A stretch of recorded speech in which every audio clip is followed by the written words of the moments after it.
So, not only did Hoyo decide to drop more Nod-Krai lore on us literally 2 days after my previous Nod-Krai video, but in the process of making this one, my microphone decided to shit a brick. So, this video is coming to y'all about a week late. But you know the saying, better late than never, right? This video is going to be covering the 11 factions we now know exist in Nod-Krai, and discuss some theories I have of the direction the story is going to take as we move through this region. Now, normally I would say the best place to start is at the beginning, but considering it doesn't seem as if there's much of a beginning to start with, let's just dive back in, starting with an organization that we've known since the very early days of Genshin. Now, the Fatui being active in Nod-Krai did not come as a surprise to any of us. Mavwika mentioned it back in Notlan after all, or at the very least that Doltade was in Nod-Krai, and considering what we know of Doltade from Sumeru, we can assume he's doing some absolutely fucked shit in Nod-Krai. My guess is the same as my previous video, which if you haven't seen it, it's linked either somewhere above or in the description, but TLDR, I believe Doltade is going to attempt to create a god that will be under the control of the Fatui, and that they're hoping will be able to change the fate of Teyvat. This would be a project that follows a similar path to the Loom of Fate that the Abyss Order has constructed. However, it would seem Doltade is not going to be the only Harbinger we see in Nod-Krai. It would seem that nearly all of the Harbingers have been called to Nod-Krai under the Pale Star Edict. This is interesting wording. We know that Khaenri'ah often used celestial imagery in their culture and dynasties. We can see this with the Crimson Moon Dynasty and the Eclipse Dynasty. Interestingly enough, though, the Pale Star can also refer to the North Star, or the Pole Star. In literary contexts, calling something a North Star indicates that it's a guiding force. A North Star is something that guides you on your journey. For the Fatui to have an edict, the highest edict we find out, that follows both the naming conventions in Khaenri'ah and associates with the North Star, tells us that whatever the reason is that they're gathering in Nod-Krai in the first place, it has to be in relation to their ultimate goal. One might expect that this also links back to Project Stuja, but there's another interesting point that can be found in the last sentence of the web event on the Fatui, the idea that many are wondering for whom the Fatui army marches. Could it be possible that the Pale Star Edict has more to do with Piero than the Tsaritsa? I believe there's also a significant chance the Fatui have gathered in Nod-Krai to search for the same thing the Knights of Evonius, the Treasure Hoarders, and the Abyss are actively looking for, but more on that later. I've decided to group the next few factions together. Though the Sperenza wasn't listed as a faction in the web event, I've just decided to kind of add them in under the Adventurers Guild because I do still think the Sperenza is going to have an important role to play in Nod-Krai. The Adventurers Guild is mentioned to be very well established in Nod-Krai, and this isn't surprising. The guild was established in Snezhnaya, and because of Nod-Krai's unique properties, it makes it a prime location for adventuring. It's also mentioned that someone important in the Adventurers Guild is waiting to welcome us to Nod-Krai. This could be the ex-adventurer Katya, who's mentioned by Helka as the leader of the Sperenza, or, more likely, it could be Sandrone. Sandrone's puppets are the ones we meet all over Teyvat, and they run the Adventurers Guilds. Considering I believe she will be assisting Doltade, and now it would seem like the majority of the Harbingers will be in Nod-Krai, it's not surprising to think that she might be the one interested in meeting us. However, why Sandrone decided to, at the very least, lend her puppets to the Adventurers Guild, and more likely create the Adventurers Guild in the first place, remains unknown. We also have the Clink Clank Crumb Kake Craft Shop. Oh my god, you guys have no idea how long it took me to record that. Try to say it 5 times fast. Seriously, it totally messed me up. But this shop is an artisan's craft shop run by a strange genius, which for those of us who have been playing Honkai Star Rail are getting PTSD flashbacks to Herta, another strange genius. But much beyond this strange genius remains unknown. What exactly the craft shop makes outside of strange machines is something we're going to have to discover when we get to Nod-Krai itself. Finally, we have the Voynich Guild. The Voynich Guild is a merchant guild that seems to be the main driving force behind order in Nod-Krai, and originally I speculated that this could have been a front for Pantalone, but it would seem this theory is very likely wrong.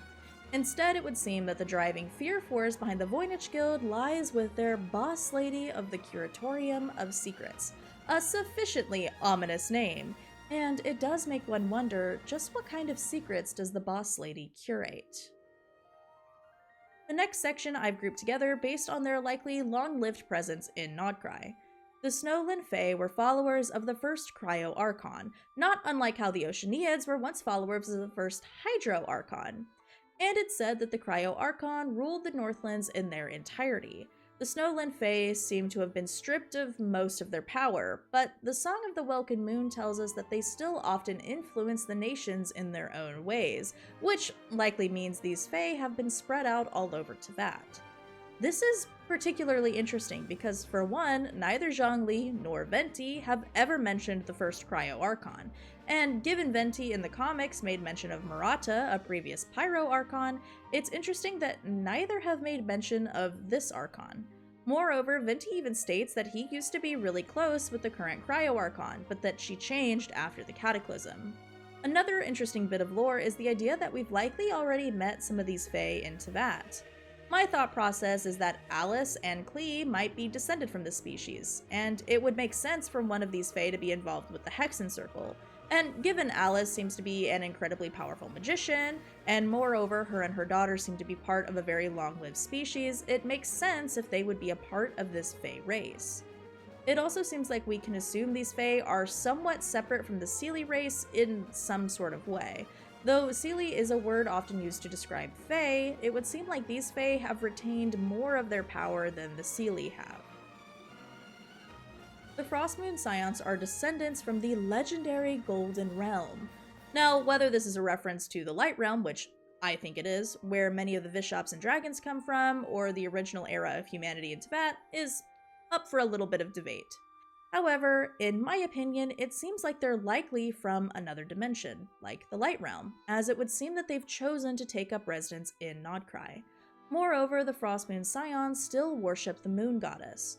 An important note, though, seems to be that this is a singular goddess, and not the trinity of goddesses we've been learning about. This is likely the Frostmoon, if we're to go by their names.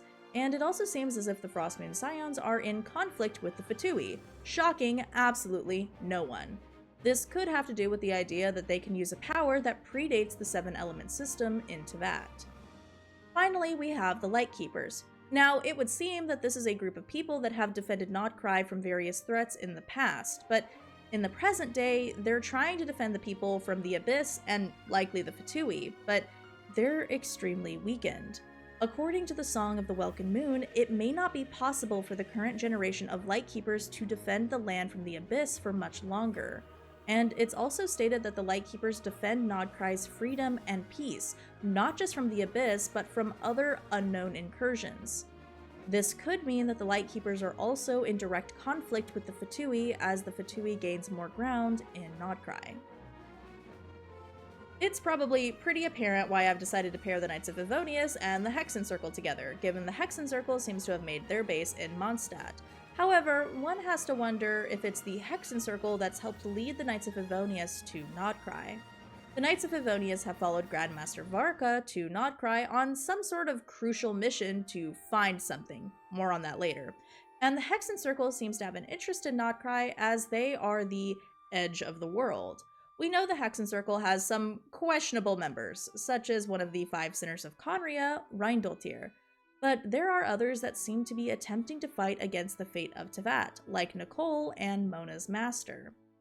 Who we will meet in Nod-Krai is a bit up for debate, but given how linked the group is with the study of Teyvat and the False Sky, it's no wonder why the Hexen Circle would make an appearance. What they are ultimately after, however, remains a mystery. I do believe that whoever is there is likely observing the many parties in Nod-Krai. Whether they will aid the Knights of Favonius or anyone else in Nod-Krai is up for debate. The Abyss is able to take on different forms, and this was something we saw and confirmed in Notlan. In Nod-Krai, the form the Abyss takes is that of the Wild Hunt. Now, for those of you who had friends growing up and therefore probably didn't do as much folklore deep diving as I did, might not know exactly what the Wild Hunt is, so let's break that piece of it down. The Wild Hunt is a folklore concept in a lot of European cultures. At its very core, the Wild Hunt is a group of fearsome spirits. Their shouting and savage sounds were said to be the warnings of the hunt coming. The hunt swept across the lands like a terrifying wind, often led by a figure associated with Odin, though in later years they would be compared to other famous historical or biblical figures. The Wild Hunt was something to hide from. Some believed that the Wild Hunt could steal the souls of any who crossed their path, forcing those souls to then become a part of the hunt themselves. Or, more catastrophically, the hunt was said to come before war and plagues, ushering in darkness and despair. The hunt's ghostly entourage are pursuing their quarry as they hunt alongside their leader. This piece of lore is perhaps the most damning for the Abyss, as it's revealed the hunt is, in fact, looking for something in Nod-Krai, and that's something I believe we get a hint to from another unlikely source. And it's this treasure that the other factions in Nod-Krai are also looking for. This leads us to our final group, which are the treasure hoarders, who apparently originated in Nod-Krai. They are searching for the ultimate treasure, and it's this treasure that once belonged to the legendary thief Reed Miller. What this treasure exactly is, we don't know, but given this thief yearned to create a world without boundaries, it did likely put them in direct conflict with Celestia, and could be a way to break apart the false sky for good. If this is the case, one could see why especially the Abyss would be eager to find such a treasure. I also believe that it's this treasure that the Fatui, the Knights of Favonius, the Treasure Hoarders, and the Abyss are all actively searching for. And, perhaps, what the Voynich Guild is protecting to a certain extent. Alright everyone, there you have it, the 11 factions broken down, and my theories on how some of them might relate to each other and what their motivations might be in Nod-Krai. I'm honestly actually really excited for this update, but let's just hope Poyo doesn't drop another big lore announcement a couple of days after I post this. If you like this, then, do the things like share with a friend, subscribe, and most importantly, comment so that I don't feel like I'm screaming into the void. And, as always, may the wind bless your travels.